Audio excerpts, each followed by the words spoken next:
Bonjour à tous et bienvenue dans notre parcours spécial Jubilé.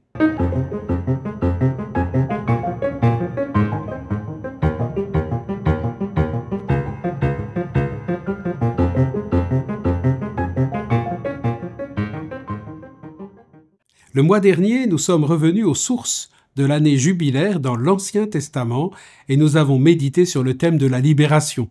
La libération que Dieu accorde à son peuple, libération et remise des dettes entre les membres de ce peuple. Les jubilés étaient donc des fêtes anniversaires de la grande libération que Dieu avait accordée à ses élus en les faisant sortir d'Égypte, en les libérant de l'esclavage. Mais ces jubilés annonçaient également, comme par anticipation, une libération plus totale, une libération définitive. Oui, ces jubilés anticipaient déjà l'avènement d'un monde radicalement nouveau. Dans le Nouveau Testament dont nous parlons aujourd'hui, Jésus vient précisément inaugurer ce monde nouveau. Ouvrons le chapitre 4 de l'Évangile selon saint Luc.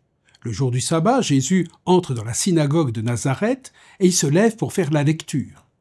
On lui remit le livre du prophète Isaïe. Il ouvrit le livre et trouva le passage où il est écrit « L'Esprit du Seigneur est sur moi, parce que le Seigneur m'a consacré par l'onction. Il m'a envoyé porter la bonne nouvelle aux pauvres, annoncer aux captifs leur libération et aux aveugles qu'ils retrouveront la vue, remettre en liberté les opprimés, annoncer une année favorable accordée par le Seigneur. » Jésus affirme qu'il est le Messie, le Christ, celui qui a reçu l'onction de Dieu. Mais il le fait en reprenant la tradition juive des jubilés. Il annonce une année de grâce et la libération de tous les opprimés. Le mois dernier, en nous référant au peuple de la Première Alliance, nous avons déjà parlé de cette libération.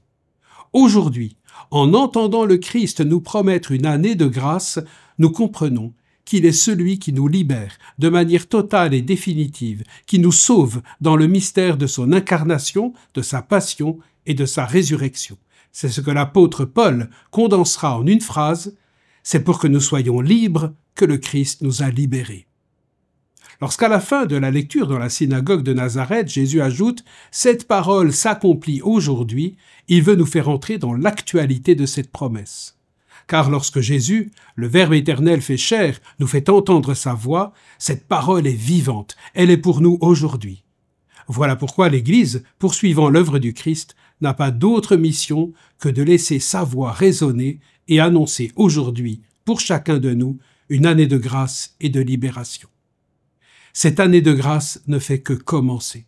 Selon la promesse du Christ, cette année 2025 sera une année de grâce, une année favorable accordée par le Seigneur, une année extraordinaire que nous donne son amour. Et la grâce annoncée par le Christ, c'est lui-même. Et c'est lui qui est et demeurera au centre de l'année jubilaire. C'est lui que symbolisent les portes saintes, désormais grandes ouvertes. C'est par lui que nous sommes invités à passer. Oui, c'est maintenant le moment favorable, c'est maintenant l'année du salut. C'est aujourd'hui que le Seigneur Jésus vient nous libérer, nous pardonner, nous donner sa miséricorde. En cette année, et tout spécialement pendant le temps du carême, levons les yeux souvent vers lui, laissons-le nous relever, laissons-le nous convertir, qu'il nous fasse tous grandir dans l'espérance.